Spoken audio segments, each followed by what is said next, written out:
Hey guys, how's it going? It's Etanyos here. Welcome to episode number 11 of the Chicago Blackhawks franchise mode here on my channel. Today we're going to be getting through the 2027-28 regular season. We're just going to be simulating through, not doing a whole lot besides that. But if you guys do enjoy this one or you've been enjoying the series so far, make sure to go down below, drop a like, subscribe, and then of course respond to the pinned comment that I'm going to leave on that video, or on this video, I guess. So let's get into it. So last episode, looking at the actual comments from the video before, I left you guys with the main question of what should our top 6 line combination be for the upcoming season? Should we be doing Bedard, Blake Celebrini, or should we be doing Celebrini, Byfield, and Bedard?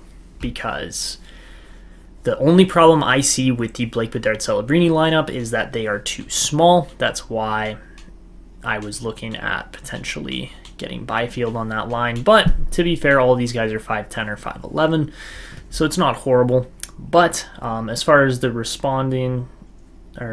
comments responding to that question go, we got the Real Divinity said Celebrini, Bedard, and Kane. So a different lineup than what we have seen already. So if we did that, this is how it would look. Honestly, well, it would help if we put the players in the right spots. Honestly, not bad. I feel like Showtime Patty Kane could actually make that work. Braden Kareem said the decor also looks amazing, so interesting there. Winkletown said Byfield is so underrated in this game. The top 6 looks incredible. Another great video. Keep them coming.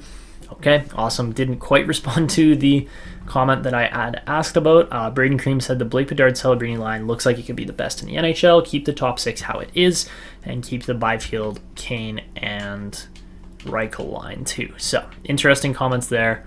I appreciate your guys' feedback, because by doing that, it actually allows us to kind of put together the best lineup we can. The only other comment here came from Hockey Visual saying, Etanyos, remember when you did the Newfoundland Growlers draft glory in NHL 22? Well, the Growlers are now getting terminated out of the ECHL, so that one I was like, well, draft to glory, that could be an interesting concept. If you guys haven't heard already, because by the time this video gets uploaded, we will have the new series starting, but I am eventually going to be live streaming a new Draft to Glory series, so that will be coming up. So I hope you guys are paying attention, watching out for that, because it will be live streamed on YouTube, but I am going to need your guys' input, and we're going to be utilizing the chat a lot in that series. But without any further ado on the actual regular season here, we're going to start simulating towards what is hopefully going to be a successful campaign. I am going to try Cody Blake on the wing here today, see if that works, like on his off wing, so that being the left wing. He does have beauty backhand, but at the same time, I think he will be fine trying to go for one-timers and things like such. And then, of course, having Celebrini becoming a franchise player, that's going to allow him to grow even further. But yeah, this is the lineup. If you guys missed the last episode, I suggest you go back and check it out, because I think we're going to have a very, very good team, a very good run this year. And of course, we have built out quite the unit here when it comes to just our team overall. The only slightly weak point you could argue is probably the goaltending. And at the same time, we're just waiting on Lars Backer to really kind of kick it into high gear here and get his game going. So yeah, let's get to it. Really, there isn't going to be a whole lot to this. We're not going to be doing scouting because, again, if we go and look at the settings here, because we talked about this a few episodes ago now, just to help kind of balance out our team, make things less easy for us at the draft, we do indeed have... Where is auto scouting? We do have auto scouting on amateur scouts there. So that means that all of the prospects and upcoming players are not being scouted by me, at least. So let's get to it. We're going to start off by just simulating to the regular season, see how our team looks. As far as our owner goals go, they want us to make round 3 of the playoffs. Of course, in the last couple episodes here, or the last 2 seasons really, we made it all the way. Well, we won the Cup 2 years ago in 2025-26 in just our 3rd season, and then we lost in the Cup finals to the New York Rangers of all teams. So that one was quite heartbreaking, but at the same time, it was a pretty crazy playoff run from the Blackhawks there, considering we finished 10th versus 1st the year before. It was very, very different seasons, but yeah, all right, let's take a look at our actual team here. for this upcoming year. So first things first, we are just going to take a peek over at Rockford here. Tarek Parashak is looking very good. He's up to an 82, but at the same time, we just don't really have room for him yet, so maybe he'll turn into a star 22-year-old rookie. But we're 78s across the board down there, so that is interesting for year 5. That's it's not bad. Not bad at all. So we'll see if the Ice Hogs can actually be good this year or not. If they can't be, well, there's not really a whole lot of helping them out because we're not really going to be focusing on Rockford at all. So yeah, that is our minor league team. Let's sim up to this game against the Oilers here. And then we're just going to take it month by month, my apologies, as we try to see how good this Blackhawks team can truly become, especially with one of the best lines in the league here in Blake, Bedard, and Celebrini. So, as you guys probably can't see because my face cam's more than likely in the way, let's just go boop, hide that. We have 100 offense, 90 defense, and only 82 goaltending. I don't know if I entirely believe that, but that's what it says. I'm pretty sure our goaltending is better than 82, but maybe not. But yeah, apart from that, like our team in front of the goalies is very good. But as we simulate through, we're just going to go month by month. Honestly, I'm just going to kind of talk to you guys throughout this monthly sim. So going through the first month here of October, we lose our home opener to the Oilers. So not a great start. And let's see if there's any draft class scouting done yet. Doesn't look like it, but some players have probably got to be scouted. So Strombolopoulos could be decent. 2-year ETA for sure on him. He could be as low as a 1-year ETA if things go well for him over the year. Jean Viano, yeah. Jean Viano looks very good there from the queue. And then apart from that, we're just going to be waiting on a lot of other scouting reports here still. Let's keep an eye on Zarkov too. But looks like we beat the Rangers in Game 2, and now we're on a roll as we have points in... We had points in 5 straight, 1-4. So yeah, 4-2-1. Not a horrible start, but we are not quite top of the division there as the Predators. Got 10 points throughout that first month. And as far as the entire league goes, looks like 16 with the Edmonton Oilers. They go 8-0 to start the season. That is insane. So let's see how much longer that continues for. But we continue on here, making it a 4-4 record, then beating the Sharks and the Kraken, and then losing to the Vegas Golden Knights. I didn't even know Corey Brooks got injured, so I'm kind of hoping he's going to be fine. Looks like, oh my goodness, Bedard's got 20 points in 11 games. 18 points for Blake. I would say that top line is rolling. Yeah, that's kind of what I expected. And yeah, I don't know what happened with Corey Brooks. He's also lost X Factors, I'm realizing now, because he used to have X Factors in year 1.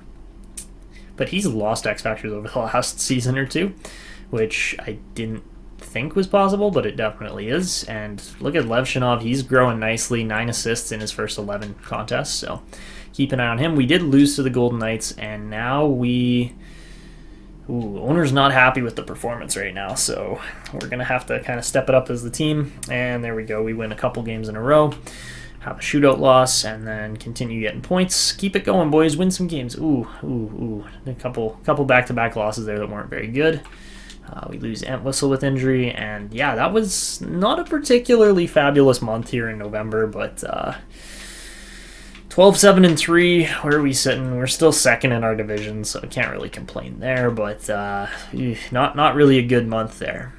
So yeah, we managed to go 8-5-2 by the looks of it over that month, so that was really not our best month by any means.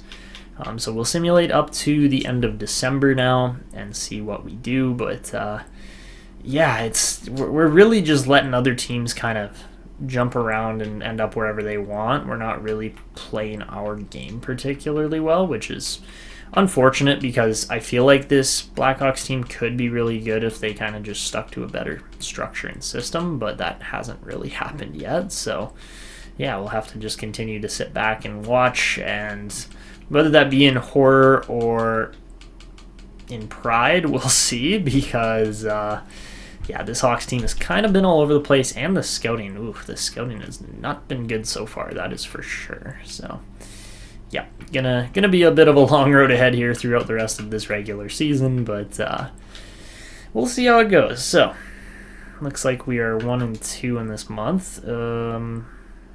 What are we doing here? Owner's happiness is really not. The owner's happiness is not instilling confidence in me with this team right now, as far as we are continuing to lose games here.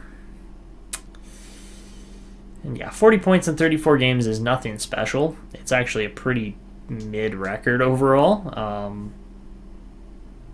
But yeah, there we go. Okay, we're winning some games, so looks like Entwistle's back and available. I don't know exactly where he was playing. Probably where Joey Anderson was. Yeah, that's more than likely the case. Yeah. And all right, let's just look around a little more here at the minors. Stewart, one of our better potential players down there. He's doing okay. Stamkos is doing okay. And let's see. Vinny's up to an 80, comparing that to the big leagues here. Look at that. 3 out of 4 for 3 out of 4 for Lars Backer. He's at a 935 and 1 shutout in those 4 games. So he's actually been really good. It's unfortunate because Drew Comesso has not been very good. But we're getting some decent point production here out of our top line. I'm wondering, 21 goals, okay, for Cody Blake. That's not bad. Obviously, he's over his point per game production now, which he wasn't for a long time there. And yeah, the second line just isn't really scoring as much as I'd like, or as I would like. The third line, honestly, could be worse. I'm pretty happy with how they're producing so far. And yeah, I got nothing really to complain about there. As far as the bottom line goes, 12 points, 14 points, and 10 points. Elbelin's really not having a good year. I guess he's not having a bad year, though, either. Like, he's kind of on pace for the same as last season, which I should have expected. Levshinov, 21 points, not bad. Only 4 for Brooks, 8 for Vlasic, and then 22 points for Korchinski. So Korchinski's actually scoring better than Levshinov, in spite of the fact that we just paid Artyom Levshinov $13 million for the next, 8 years after this one. That's going to be interesting to see if he lives up to that contract or not. But yeah, we'll have to wait and see. So as we finish up the last little bit of this month, looks like we get the win there. So we're actually on currently a 5-game heater. Not bad. All right, 21 points. We currently sit with 46 points throughout 37 games, which is not bad, but is also not spectacular. You look at where we are in the standings. Again, lots of teams near us have games in hand on us. And yeah, we are 1 point up on the Avalanche for the Central Division lead. We are technically third in the league right now, but most of the teams below us have 2 to 3 games in hand. So yeah, you can see with the point percentage there, 62.2 is not nearly as good as a bunch of these other teams. We should really be sitting around 8th or 9th more so. But we're third right now, so just take that as it is. I wonder how good Bedard's 53 points is through 37 games. It's not bad, but it's also not 2 points per game or anything either. So let's see. Best scorer, go figure, Connor McDavid by 1 point with 2 games in hand. But Bedard is right there. I think Bedsy's got the most assists. Yeah, and then that's pretty much it. Best goal scorers, looks like Blake is in there with 22, but he's top 10, top 11 kind of range. How's Cole Yzerman looking? Ooh, 89. Yeah, okay. So Yzerman's looking good, but I'm happy we got Celebrini. I do believe that getting Celebrini was the right call on all of that. Tapi Tulola, oh my goodness, he has turned out to be quite the player for the Calgary Flames there as a 21-year-old. Andrew Crystal also looking very good for the Washington Capitals. Jameson Moore, that franchise first overall pick, is looking okay. Jacob Perreault, Braden Yeager, yeah, okay. Luamala's got 14 points, so he's not doing horrendous when it comes to rookies, and I don't even want to look at the goaltending because I know there's so many teams with better goaltending than what we've got, so yeah. Alright, let's take another quick peek at the draft class now that we're done this month, and alright, we finally have some full bar potential scouting reports, which is nice because that took quite a while to start to show up, but we can kind of start to get an idea of who's going to be where, how good certain players are going to be. Seems to be a lot of potential low elites, but not really a whole lot of guarantees. So yeah, as we continue on here, we will go back to the calendar and simulate another month. I know we did rivalry games last episode, or last regular season with this team, but I think it's just better that we kind of let the calendar sim out, not really focus too much on the regular season, because this Hawks team is built for what's supposed to be playoff success. It has been playoff success over the last 2 years, even if we only ended up with one cup. But, ooh, yeah, okay, that top line is very much going to be pushing that kind of top of the league status. Bedard has 65 points in 45 games. I would say his production's looking pretty good. He's definitely having a better year than last year. Patty Kane's dropped down to just one X Factor now, which was kind of expected. And, all right, Kevin Korchinski is 89 overall at just 23. That is awesome. And by the looks of it, Drew Comesso still can't really make a save, unfortunately. So we also did lose Luamala to an injury, which is unfortunate because he's got some time left on his contracts for sure. Yeah, okay. So as we continue on a little bit further here, we'll beat the Avs, take another peek at the draft class, and no idea how good Mario Dagel's going to be yet. We shall see. And yeah, there's just not a lot of scouting or anything really going on. Looks like we are starting to gap the rest of the Central now. We lose Stamkos to an injury. But yeah, we're at 71 points now, and we're really rolling now. So that was a good stretch this month. That's kind of what I was waiting for. I'm like, is this team going to be able to pull away? I'd say they've done a pretty good job of that. So yeah, we'll just continue on here as that month finishes up. We're now 33, 13, and 5. I wonder how many wins did we actually get? Oh my goodness. We lost 2 games that entire month. One of them was in a shootout right at the start against Philly, but we won 2, 4, 6, 8, 10, 12. We won 12 out of 14 games that month. And we are solely sitting in first place now with San Jose right behind us. How are the Sharks so good? Honestly, like how is San Jose this good? Also, Bedard's become an assist machine. That's what I can see at least. So that's a sick Anaheim team. Oh my goodness. McTavish is high elite. Oh my god. Oh my god. And they got Clark Caswell too. Good night, Pacific Division. Even though San Jose's actually got more points. Oh yeah, okay. San Jose's pretty nasty with it too. I gotta give them credit where credit's due. Yeah, they've built out a hell of a team there. Don't get me wrong, Smith is good. I did not expect Philip Zadina to hit an 89 overall, and Tomas Hertl's still there because we don't have all the roster updates done before the save. Ooh, that's kind of gross. Shesterkin and Daigle.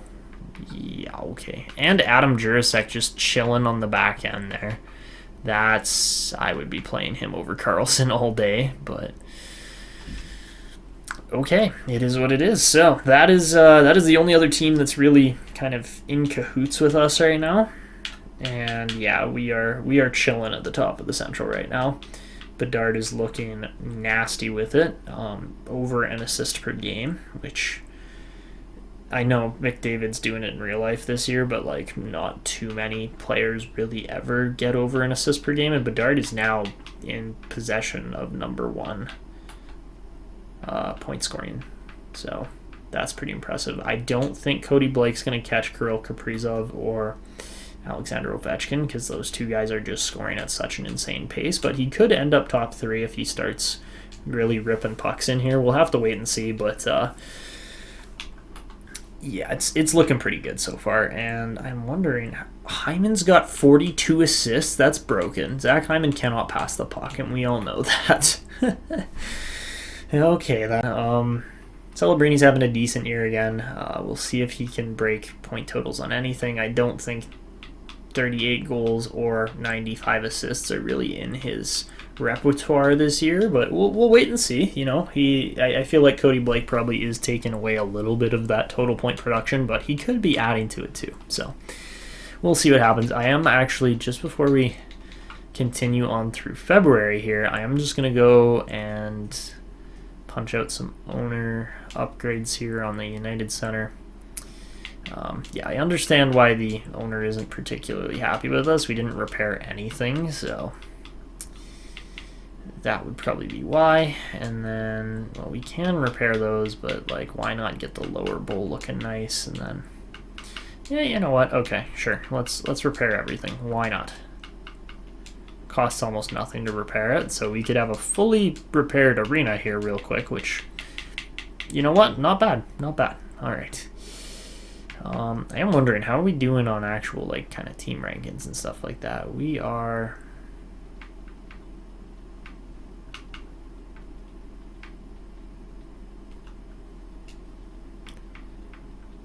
I thought we would be higher. Maybe I'm not doing good enough marketing here. Oy, oy, oy.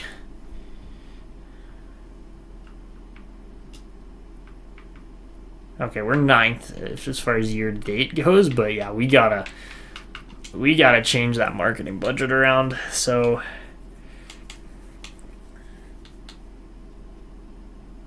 let's bump up game ticket advertising.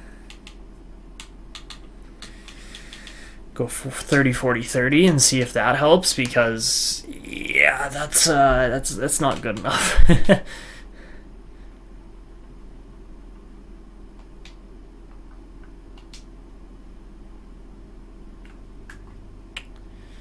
All right, so with that all in mind, let's continue on to the third last month of the year in February. We don't have a ton of games in February, but we'll see if we can kind of keep rolling here or not. We start off by beating Vegas, so that's pretty good. We got a week-long break, and of course we lose to the Jets, but then we beat Detroit to bounce back. We had a mild concussion on Corey Brooks, and then we continue to win there. Brooks is back and healthy to play. Looks good. Alright, Isaac Phillips is definitely not a top-end D-man, but that is okay. You're not going to be able to win every single setup. Looks like Ekholm has lost an X-Factor, but that is okay. Yeah, I don't know how long Matty Luamala is actually out for here. Oh, okay. Or just don't let us see games that we're simulating and winning. As we we got revenge on the Jets there, winning 8-0. Colorado managed to get the best of us there. They're sitting 4th place, but yeah, we have 85 points. The Sharks are ahead of us. We have a game in hand on them though. And the Rangers are right there too, which, you know, kind of makes sense considering how good the Rangers have been over the last year or two. But as we get into March here, well, first off, we're 40, 15, and 5, so literally a 2-1 record pretty much. Bedard has 90 points in 60 games. So he's 1.5 points per game, which is pretty solid. That top line is looking really good. I mean, Blake is up to 42 goals, so, like, he's got to be up there. Yeah, okay, Ovechkin kind of pulled away there, but yeah, look at that. I called that. Blake was going to be top 3 potentially in goal scoring. But yeah, Bedard is just ahead of McDavid and Draisaitl there. And then, you know, Blake and Celebrini are just behind McDavid and Draisaitl. Hyman's also in the top 10 or 11 there as well, which is pretty crazy. As far as D-men go, it's not really close. I mean, Adam Fox is just having a year. Meanwhile, you know, Noah Dobson's looking really good too, but also I didn't expect elite edges on Noah Dobson, but what do you know? I am actually quite interested as to see where exactly our guys are. Korchinski's got 38, so he's probably like top 20 or so. As far as goalies go, Comesso somehow has 35 wins. I guess is the team in front of him. But yeah, as far as save percentage goes, he has not been particularly good. The most shutouts in the league is Vasilevsky with 4. Lars Backer's got a .936 save percentage to lead the league. That is absurd. I mean, he's also played 7 games, whereas, I mean, Samsonov with a .919 is actually really good in Buffalo, but Yeah, wow, interesting stats here so far. I don't think anybody's catching Ovi, but we'll see what happens there with the goal scoring. I mean, if Ovi at 42 wins another Rocket, 42, he's probably got to be almost 42 by 27, 28. But yeah, okay, we'll simulate on here. I think we are going to jump in. No, we'll probably just skip over. We'll probably just skip over the trade deadline. I don't see a need to really make any changes to this team. I know you guys are probably all looking at me like, get a better goalie. Camesso's doing fine. We have a very winning record right now. Like, it's over a 2-to-1 win-to-loss ratio there. But some big trades there. I mean, feel free to pause if you want, but you know, I don't really think it's going to affect us all too much unless the Rangers go out and get somebody crazy. Which looks like Dallas. Oh, Colorado made a Nichushkin move, so that's interesting. Velarde gets traded to Montreal from Winnipeg, so an inter-Canadian trade there. Columbus, okay. They traded away Seth Jones. Is that Seth Jones? I think it was Seth Jones. Cam Fowler, interesting scratch, but yeah, he's old. In Montreal, and ooh, fractured jaw for Corey Brooks, not great. And all right, we lost to the Kings there as well as the Blue Jackets in a shootout. So, okay, lose to teams that we probably shouldn't lose to, but then win against a whole bunch of other really good teams. It's like, okay, I don't understand the consistency or lack thereof consistency in the sim, but anybody looking really good? I mean, this Kip Kavanagh guy looks decent.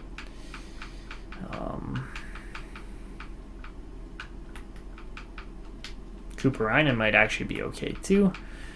And not really seeing any of those low elite guys that are like, what's the word I'm looking for, like 2-year ETA kind of players. Like, that's just doesn't really seem to exist, which, you know, that is what it is. I don't really mind that those guys don't show up a whole ton. But usually there's like 1 or 2 here and there, so, oh well. As we continue on, we lose again in extra time to the Buffalo Sabres this time, but it says multiple players are healthy and ready to be dressed, so that means Brooks and Luomala, which is good with me because I want both of those guys playing all the time.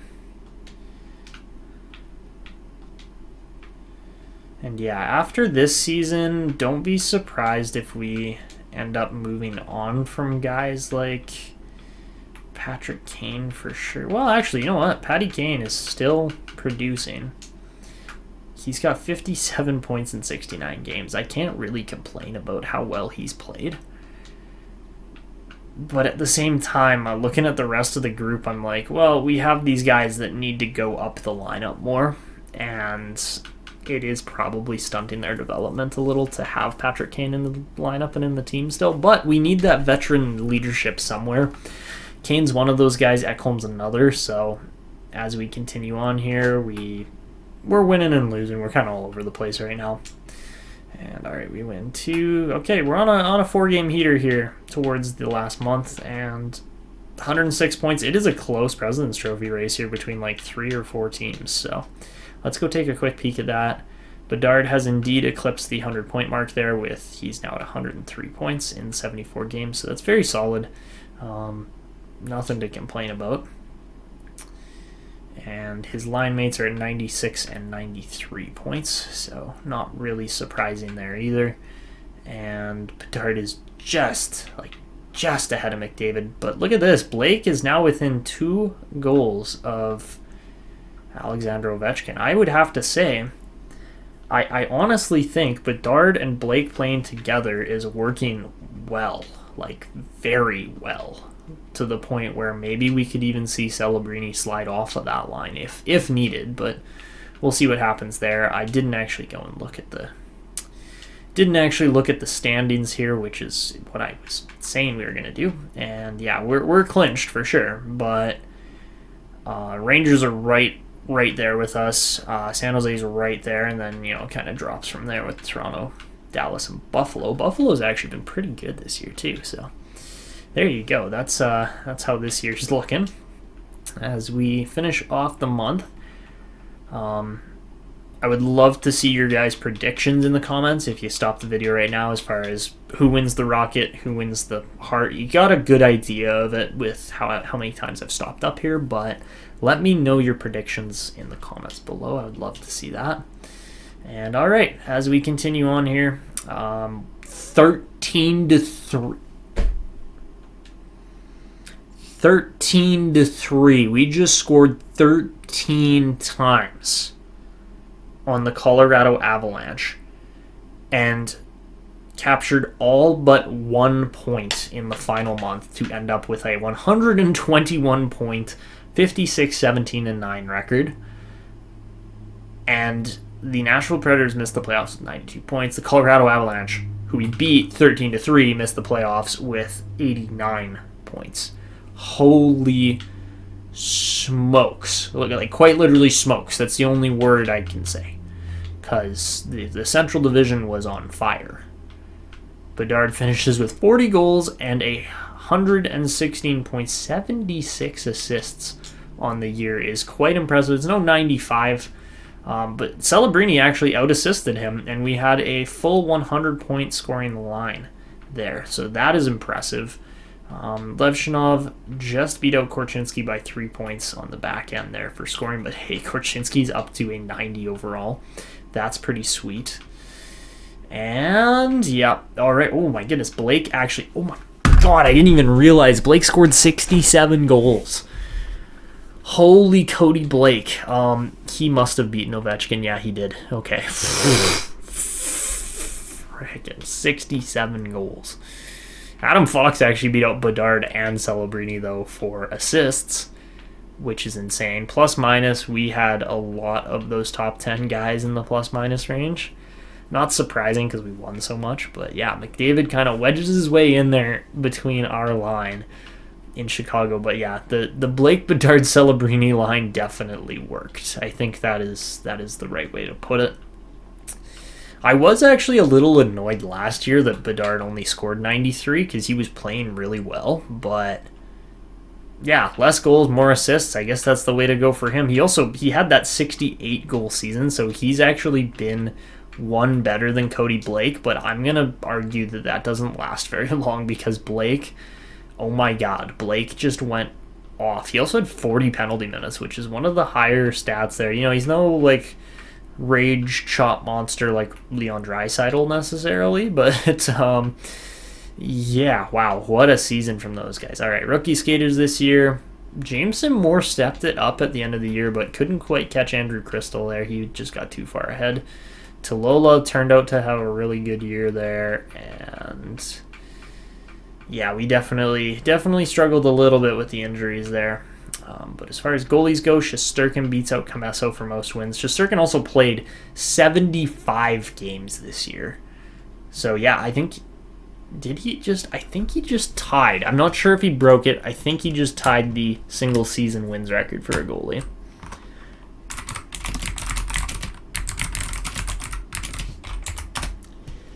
He did indeed just tie Martin Brodeur for a single season of wins. That's insane.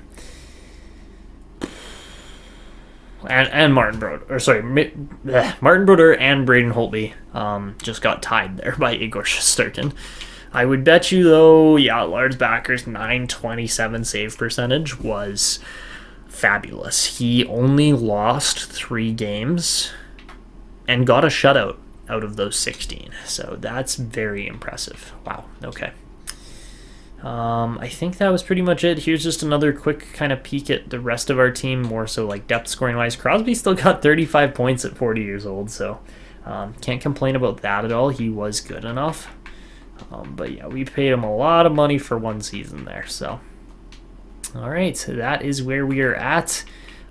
Pretty solid year, honestly, here in Chicago, and yeah, I can't complain about that regular season. I think it went quite well. So yeah, let me know what you guys think about how that regular season went in the comments below.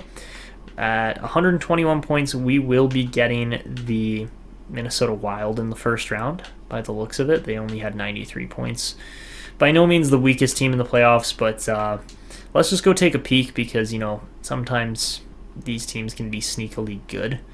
heading into the playoffs as wildcard teams, and you just don't expect it. And yeah, I mean, yeah, that's a pretty good team there. They got 490 rated forwards.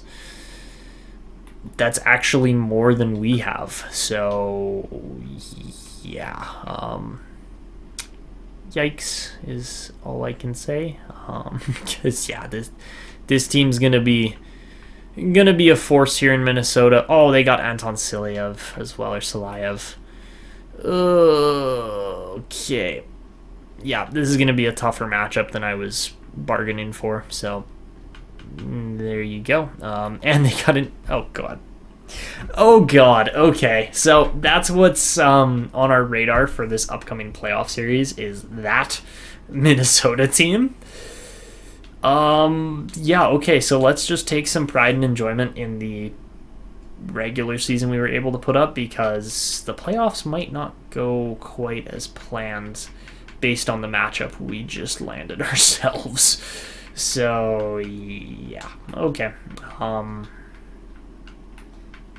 I hope you guys are ready for one hell of a playoff series coming up here in the next episode, because we are going to not be playing it, because you guys have made that quite clear in the comments that you don't want me playing games anymore, which is all good. I'm good with that. But we're going to be just sitting back commentating it, or, I mean, yeah, I've got some plans for the live streams that are going to be quite a bit different than how I commentate these series and these pre-recorded videos, but yeah, it's going to be a heck of a season coming up. So that is where we're going to call it for this one. If you guys enjoyed, make sure to, again, show your support. Respond to that comment down below that I've left pinned, because I can't wait to see what you guys have left down there and said, and it will get featured in the next one. But that is it for me. This is Etanyos signing out, and until next time.